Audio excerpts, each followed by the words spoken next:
Class 10th. Today we are reading chapter 4, The Tale of the Visnois, written by Madhav Dhananjay Gadgil, जो कि 1942 में जन्मे थे। वो एक पारिस्थितिकी वैज्ञानिक इकोलॉजिस्ट एक्मेंडियन यानी पारिस्थितिक विज्ञान केंद्र के संस्थापक वैज्ञानिक और कोलमनिस्ट राइटर यानी राइटर मतलब लेखक, एक स्तंभकार और founder of the centre for ecological science और पारिस्थितिक वैज्ञानिक क्षेत्र में वो एक उनके संस्थापक रहे हैं। He is a recipient of the Volvo Environment Prize. Recipient मतलब प्राप्तकर्ता, और वो वोल्वो पर्यावरण के जो पुरस्कार है उसके विजेता रहे हैं। The government of India awarded him the 4th highest civilian award of the Padmashri in 1981, और सरकार ने उनको जो हमारे देश का जो सबसे हाईएस्ट सिविल अवार्ड है पद्मश्री से उनको 1981 में उनको ये अवार्ड दिया गया था। And also the Padma Vibhushan इन 2006, और उनको 2006 में पद्म विभूषण भी दिया गया था। अबाउट द टेक्स्ट, अब इस चैप्टर में हम क्या रीड करेंगे। This tale is about the Bishnois community that broadcasting change in the ecology of Marwar in Rajasthan. ये जो चैप्टर है ये बिश्नोई समुदाय के बारे में है, जिन्होंने जो राजस्थान के मेवाड़ में जो पारिस्थितिक जो बदलाव आया था उस अभूतपूर्व बदलाव की कहानी है। This area had been very dry for centuries. ये जो एरिया था राजस्थान का मारवाड़ एरिया, ये बहुत सालों तक एकदम सूखा रहा था। हैड बीन वेरी ड्राई मतलब कई सदियों तक एकदम सूखा था। Where trees and animals were not in a sufficient number, जहाँ पे जानवर और पशु पक्षी पेड़ पौधे पर्याप्त मात्रा में नहीं थे। The Visnois sacrificed their lives to guard the Khejri trees and did a big plantation in the area। तो उस समय बिश्नोई ने क्या किया था, अपने जीवन का बलिदान किया था, और किसके लिए, खेजड़ी पेड़ को बचाने के लिए, क्योंकि आपको पता है राजस्थान में खेजड़ी का पेड़ जो है वो प्रमुख रूप से है, तो उसको बचाने के लिए अपने प्राणों की बलि दे दी थी। And did a big plantation in the area, और उन्होंने इस क्षेत्र में बहुत सारा वृक्षारोपण किया था। They contributed a great deal to protect birds and animal, और उन्होंने पक्षियों और जानवरों के लिए बहुत सारा काम किया था। तो ये जो चैप्टर है, अमृता बिश्नोई के बारे में हमने कुछ पढ़ा था चैप्टर, उसी से रिलेटेड चैप्टर है। बिश्नोईज का पूरी कहानी है कि किस प्रकार उन्होंने अपने जीवन का बलिदान किया था। अब आप चैप्टर स्टार्टिंग में आ जाएं। इस चैप्टर में हमको 2 डेज लगेंगे, तो आज हम फर्स्ट पेज पढ़ेंगे। Today Marwar is a treeless waste of sand and rocks. आज जो मारवाड़ है वो क्या है, मिट्टी और चट्टानों का एक बंजर जमीन है। ट्रीलेस का मतलब पेड़ रहित एक बंजर मिट्टी और चट्टानों की जगह है। The only growing things are thorny shrubs, a few tufts of short rough grass and an occasional stunned bear or babul tree। और यहाँ पे जो चीज सिर्फ यहाँ पे जो चीज उगती है वो क्या है, सिर्फ थ्रोनी श्रब यानी कांटेदार झाड़ियां हैं, कुछ ए फ्यू टफ्ट का मतलब गुच्छे, और कुछ छोटी छोटी घास के गुच्छे हैं।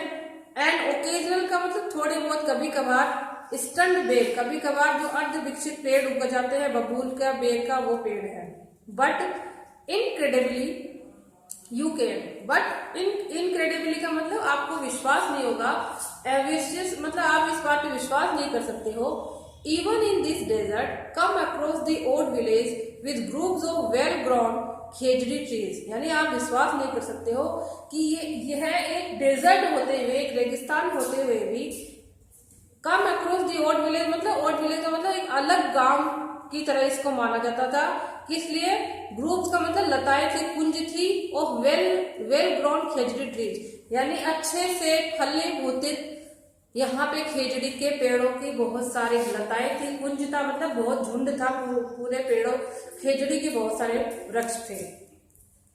दिस डिवीजन ऑफ द बबूल इज द कल्प वृक्ष, और ये जो प्रजाति थी बबूल की, जो ये जाति या प्रजाति जिसको हम कहते हैं, वो क्या थी, कल्प वृक्ष कहा जाता था। उस समय वहां का कल्प वृक्ष उसको माना जाता था। The tree that fulfils all wishes, और कल्प वृक्ष का मतलब जो ऐसा पेड़ जो हमारी सारी इच्छाएं पूरी करता हो। A full grown camel can enjoy a mid day siesta in its shade. Siesta में मतलब जो दोपहर की जो नींद होती है, झपकी होती है, तो यहाँ पे फुल ग्रोन कैमल, एक अच्छे से बड़ा कैमल जो होता है, ऊंट होता है, वो यहाँ इन पेड़ों की छाया में आराम से एक सुस्ती भरी नींद ले सकता है। Its foliage nourish goat, foliage means पत्तियां, और इसकी जो पत्तियां हैं वो उसको मतलब बकरियां, भेड़, सीप यानी भेड़, कैटल, मवेशी एंड कैमल, यानी जो भी जानवर है यहाँ के, वो सब इसको नरिश का मतलब उनका पालन पोषण होता है इनकी पत्तियों से। इट्स पोर्ट्स, पोर्ट्स का मतलब इसमें जो फली लगती है, it's ports can be made into A delicious करी, और इसकी फली से हम बहुत ही स्वादिष्ट कड़ी बना सकते हैं। And it's thorn guard the farmers field against marauding animals, और इसकी जो कांटे हैं, इसकी जो कांटे होते हैं, उनसे जो किसान है वो अपने खेतों की जो ऐसे आवारा पशु होते हैं उनसे उसको बचा सकते हैं। तो ये हमारे राजस्थान की बात हो रही है, आप सबको पता ही है राजस्थान में खेजड़ी के वृक्ष पाए जाते हैं, तो खेजड़ी के वृक्ष पे कैर, सांगरी ये सब लगते ही हैं। तो उन सब से हम किस प्रकार बढ़िया सब्जी बनाते हैं, और किस प्रकार ये वहाँ के जो रेगिस्तान में पाए जाने वाले जानवर है वो अपना भरण पोषण करते हैं, और साथ ही इनकी लकड़ियों से हम खेत की बाड़ बनाते हैं ताकि जानवर अंदर ना घुस सके। ठीक है, next, once upon a time the desert of Marwar had not yet conquered the vast territory over which it holds sway today. लेकिन ये जो डेजर्ट है जिस मारवाड़ की हम बात कर रहे हैं, ये इतना फैला हुआ नहीं था। कॉन्क्वेर्ड का मतलब इतना ये फैला हुआ नहीं था। यहाँ पर भी बहुत vast territory over which it holds sway today, यानी जिस प्रकार आज इस पे ये अलग राज्य है, वहां पहले इस पे केंद्र शासित प्रदेश मतलब इसको एक सत्ता के अधीन था ये। Even though the climate was the same as it is today, हालांकि यहाँ पे जो मौसम है, जो जलवायु है, जैसे आज है वैसी ही रहती थी। The land was covered by thousands upon thousand of khejri trees, और यहाँ की जो जमीन थी वो हजारों हजारों खेजड़ी के पौधों से, पेड़ों से ढकी हुई थी। And there was plenty of ber, ker and सांगरी, और यहाँ पर बहुत सारे प्रचुर मात्रा में बैर, कैर और सांगरी होते थे। These plains were home to thousand of antelopes, black buck, chinkara and nilgai, and on this bounty lived the tribal Bhils, और साथ में ही प्लेन्स का मतलब इन मैदानों में जो कि घर था किसका, एंटीलोप का मतलब 12 सिंघा का, ब्लैक बग, जो ब्लैक बग होते हैं वो हिरण के जैसे होते हैं, चिंकारा, नीलगाय, इन सब पशुओं का घर होता था। साथ ही यहाँ पे द बाउंटी का मतलब विपुलता में बहुत बड़ी संख्या में ट्राइबल भील की मतलब भील प्रजाति रहती थी। तो सेकंड पैराग्राफ में हमने पढ़ा क्लाइमेट जैसा आज है वैसा ही हमेशा रहा था, लेकिन फिर भी यहाँ पे बहुत सारे खेजड़ी के पेड़ थे जो कि बहुत सारे जानवरों का घर होता था, और साथ में भील प्रजाति भी यहाँ पर रहती थी। अबाउट 3000 ईयर्स एगो, लगभग 3000 साल पहले, hordes of cattle keepers began to pour into India from West and Central Asia, यानी कई हजारों साल पहले की बात है। hordes of cattle keepers का मतलब जो मवेशियों को रखने वाले लोग होते हैं उनका एक झुंड, उनकी बड़ी संख्या में, began to pour का मतलब आने लगे, into India यानी इंडिया में आने लगे। कहां से, वेस्ट एंड सेंट्रल एशिया, पश्चिम और मध्य एशिया से यहाँ पे आने लग गए थे। यानी ये जो जाति है भील, ये दूसरी जगह से आई है हमारे देश में। Some of them spread into Marwar, उनमें से कुछ तो मारवाड़ में फैल गए।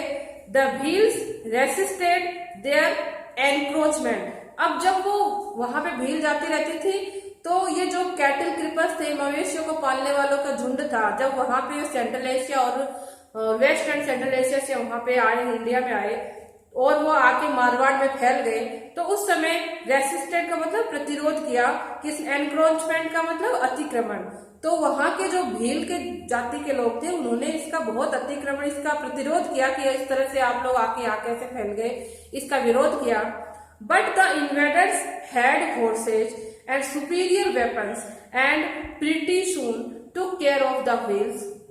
लेकिन जो इन्वेडर्स थे, जो हमलावर थे, उनके पास बहुत सारे घोड़े थे, सुपीरियर वेपन, अच्छे खासे हथियार थे, एंड प्रीटी सून, और जल्दी ही वो, शीघ्र ही वो क्या हो गए, भील के जो वहां उनकी देखभाल करने लगे। In any case the land appeared boundless and the Bhils retreated a little towards the arrivals. इस प्रकार जो भील्स थे, बाउंडलेस का मतलब सीमित मात्रा में वहां पे हो गए, और वहां पे वो, वहां से वो जो, and the Bhils retreated a little towards the Aravallis, और जो भील थे वो अरावली से थोड़ा पीछे हट गए। रिट्रीटेड का मतलब पीछे हट गए। The population of Marwar was on the increase, और उस समय मारवाड़ की जो जनसंख्या थी वो बढ़ोतरी पे थी, बढ़ रही थी। बट एज सेंचुरीज पास्ट, लेकिन जैसे जैसे सदियां बीतती गई, the large herds of cattle began to affect the vegetation. अब इतने सारे पशु आ गए, वेजिटेशन मतलब उनके लिए अब इतने सारे पशु आने से जो वेजिटेशन थी, वनस्पति थी, वो अफेक्टेड होने लगी, कम पड़ने लग गई। The seedling and saplings were grazed down and had little chance to grow. Seedling जो अंकुरण होता था, अब जानवर खाएंगे तो अंकुरण जो भी अंकुरण होता था, सैपलिंग यानी छोटे पौधे होते थे, वो ज्यादा मतलब जानवरों के द्वारा खाने पे वो गेस्ट का मतलब वो उनको खा जाते थे, चर लेते थे उनको, तो वो भी एकदम उनको बढ़ने का अवसर ही नहीं मिल पाता था। लिटिल चांस टू ग्रो का मतलब एकदम कम चांस होने लग गया, ठीक से बढ़ नहीं पा रहे थे। Invaders and the tribal Bhils found less and less to sustain themselves. अब जो इन्वेडर्स जो वहां पे रहने के लिए आए थे वो लोग, और जो वहां पे रहने, जो एनक्रोचर का मतलब, इन्वेडर का मतलब एनक्रोचर, जिन्होंने अतिक्रमण कर लिया था, आके एक जगह को घेर लिया आपने, मतलब हम लोग पहले से रह रहे हैं, हमारी जगह पे कोई दूसरे लोग आके रहने लगते हैं और उस जगह को अपने आप को अपना वहां पे पांव फैला लेते हैं, तो उसको एनक्रोचमेंट कहा जाता है, और उन लोगों को एनक्रोचर्स कहा गया है। तो वो इन्वेडर्स का मतलब वही एनक्रोचर्स, ठीक है। तो जो भील लोग थे और जो एनक्रोचर्स थे, अतिक्रमण करने वाले थे, उन्होंने देखा, found less and less to sustain themselves. तो इस प्रकार जब वनस्पति वेजिटेशन का अफेक्ट होने लग गई, वहां पे मतलब वेजिटेशन बढ़ नहीं रही थी, कोई चांस नहीं था बढ़ने का, तो वो अपने आप को सस्टेन का मतलब वहां पे अपने आप को जीवित रखना उनके लिए मुश्किल होने लग गया था, वहां पे उनका रहना मुश्किल हो रहा था। Finally the 13th century AD saw the final conquest of the hills by the Rathors of Khejri of the Kannauj। तो अंत में जो 13वीं सदी के ईसा के पश्चात जो 13वीं सदी आई, उसमें अंतिम पराजय हुई, और Rathore of by the Rathore of Kannauj, यानी कन्नौज के जो राठौर थे उनके द्वारा उनपे विजय प्राप्त की गई। The Rajput now ruled the whole of Mewar, और उसके बाद जो राजपूत थे पूरे मेवाड़ पर उनका शासन हो गया था। तो कहने का मतलब क्या हुआ कि पहले तो भील जाति वहां पे निवास करती थी, अच्छी खासी वेजिटेशन थी, खेजड़ी के अच्छे वृक्ष थे। फिर जब बाहर से इन्वेडर आ गए तो इस वजह से जो वेजिटेशन थी उसका इफेक्ट पड़ने लग गया, वो कम पड़ने लग गई। तो उनके ऊपर जो कन्नौज के जो राठौड़ थे उन्होंने उनको पराजित कर दिया, और वहां पे फिर राजपूत शासन स्थापित हो गया। In the year 1451 AD, during the reign of Rao Jodhaji, one of the bravest of the Rathore kings, an extraordinary child was born in the village of Pipashar। 1451 के ईसा के पश्चात राव जोधाजी के जो शासनकाल था उसमें उनका एक सबसे the bravest of the Rathore king, जो सबसे बड़े राठौर में सबसे ज्यादा बहादुर राजा थे, उनके एक एक्स्ट्राऑर्डिनरी का मतलब एक असाधारण बच्चे का जन्म हुआ। किस गांव में? विलेज ऑफ पीपाशर गांव में। His father was the headman Thakur Lohat and his mother was Hansa Devi, और उनके पिता का नाम जो वहां के मेन मुखिया थे ठाकुर थे लोहाट, और उनकी माता का नाम हमसा देवी था। The boy was called Jabaji, और उस लड़के का नाम था Jabaji. As a little boy, अब जाबाजी एक छोटे बच्चे के रूप में ही was giving the task of looking after the father's large herd of cattle and sheep. यानी उनको जब बच्चे थे तो उस समय उनको एक छोटे बच्चे के रूप में उनको एक काम दिया गया कि उनके जितने भी मवेशी, कैटल और शीप, भेड़ जो मवेशी है, उनके हर्ड को अच्छे से उनकी देखभाल करने का काम दिया गया। It was great fun to take the animals out grazing, और उनके लिए जानवरों को इस तरह से बाहर चराने के लिए ले जाना उनके लिए बहुत अच्छे फन का मतलब एक अच्छे मनोरंजन की बात थी। Lie in the shade of a khejri tree, और कैसे मनोरंजन की बात थी, खेजड़ी के छांव में पड़े रहना, वहां पे सोए रहना। And watch the hertz of black bug, और साथ में जो ब्लैक बग है उनको, उनके झुंड को देखना उनके लिए बहुत ही फन की बात थी, बहुत ही मनोरंजन की बात थी। Jambhaji was fascinated by the light grace of this handsome antelope. अब जो जाबाजी थे वो इस तरह से जो ये एंटीलोप का मतलब जो ये प्रजाति थी, जो बारहसिंगा की प्रजाति थी, उनको देखकर उनके मन में बहुत ही फैसिनेटेड का मतलब वो उनसे आकर्षित थे, सम्मोहित थे, बहुत आकर्षित रहते थे उनसे वो। And thought that there was no sight more enthralling than a fight between two well grown stags, और उनको मतलब ऐसा लगता था कि इतना सुंदर दृश्य कहीं नहीं हो सकता है, between two well grown states, यानी दो हिरणों के बीच की जो लड़ाई है, इस तरह की जो लड़ाई है उसको देखकर इतना दृश्य, इतना मनोहर दृश्य कहीं नहीं हो सकता था। When जाबाजी was 25 years old, जब जाबाजी 25 साल के थे, a great disaster overtook the whole realm, तो एक बहुत ज्यादा एक विपत्ति, पूरे शासन पे विपत्ति आ गई। डिजास्टर का मतलब एक विपत्ति आ गई, विनाश आ गया। The small quantity of rain that used to come regularly ceased all together, यानी थोड़ी बहुत बारिश आती थी, मतलब स्मॉल क्वांटिटी मतलब खूब नहीं होती लेकिन थोड़ी बहुत होती थी, वो रेगुलर होती थी, वो रेगुलरिटी खत्म हो गई। सीज्ड ऑल टुगेदर मतलब एकदम से रुक गई थी। The rust sufferers were the cattle, और इस दौरान जब बारिश रुक गई तो इस दौरान जो सबसे ज्यादा जो तकलीफ हुई वो किसको हुई, कैटल को हुई, मवेशियों को हुई। In the first year of drought, drought का मतलब सूखा, तो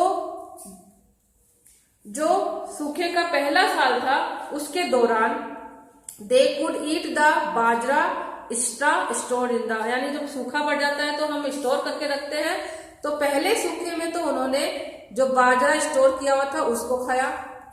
the second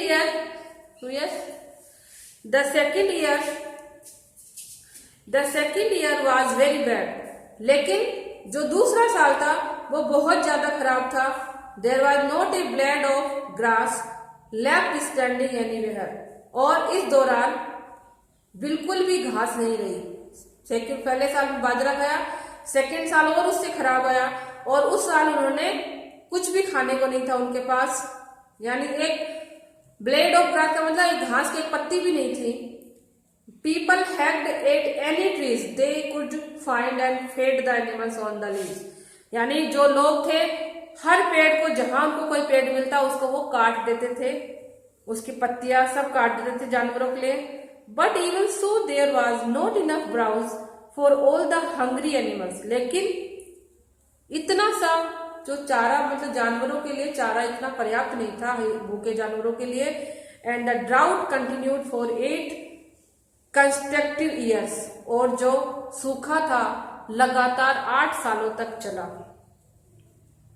The people had hacked the last bit of foliage from the trees, और जो लोग थे पेड़ों की अंतिम शाखाओं, जो अंतिम पत्तियां थी, अंतिम शाखाएं थी, उनको काटने लगे। हैक्ड एंड मतलब निरंतर उनको काटते रहे। which finally began to dry up, जो अंत में सूख गई। when the stored grain was exhausted people ate Khejri pods, जब स्टोर जो अनाज स्टोर किया हुआ था वो भी खत्म हो गया, तो जो भूखे थके हुए लोग थे उन्होंने खेजड़ी की जो फलियां थी उनको खाया। And the floor of dried bed seed, और ड्राइड बेड सीड का मतलब बेर के जो बीज थे उनकी जो उसका सूखे उसका आटा बनाया। When this too was exhausted, और जब ये सब चीजें बहुत ज्यादा हो गई, they tore the bark of the sangri trees, तो उन्होंने जो सांगरी के पेड़ थे उसकी छाल को उन्होंने फाड़ा, and powdered and cooked it, वो उसका पाउडर बनाया, उसको पकाया। They hunted every one of the starving black buck, और साथ में वो जितने भी ब्लैक बक जानवर थे उन सब का शिकार करने लगे। And finally they abandoned all the hope and migrate in masses, और अंत में उन्होंने सारी इच्छाओं को, सारी उम्मीदों को छोड़ दिया और वो बड़ी मात्रा में, मासेज का मतलब एक बड़े समूह में वहां से निकल गए। Tens of thousand of cattle perished on the way, perish का मतलब मर जाना, और 10,000 से भी ज्यादा कैटल रास्ते में ही मर गए। By now the whole country was barren, और अब तक पूरा देश क्या हो चुका था, बंजर हो चुका था। There was not a tree in sight for miles together, और दूर तक कोई भी दृश्य नहीं था, किसी प्रकार के पेड़ का दृश्य नहीं था। नोर ए सिंगल काउ, ना कोई एक गाय थी, और ए बक, ब्लैक बक, ना ही कोई ब्लैक बक, कोई बारहसिंगा था। The only people to hold on were big landlords like Jamaji's father with huge stores of bajra that somehow lasted through the difficult times. केवल कुछ लोग थे जिनमें जामाजी के पिता थे, जिन्होंने बाजरे का खूब सारा स्टोर किया था, जो कुछ उनके डिफिकल्ट टाइम्स यानी उनके बुरे वक्त में उनके साथ था। तो आज आपको मैं यहीं तक पढ़ाऊंगी, यहाँ तक आप टिक लगा लीजिए। नेक्स्ट आगे हम पढ़ेंगे।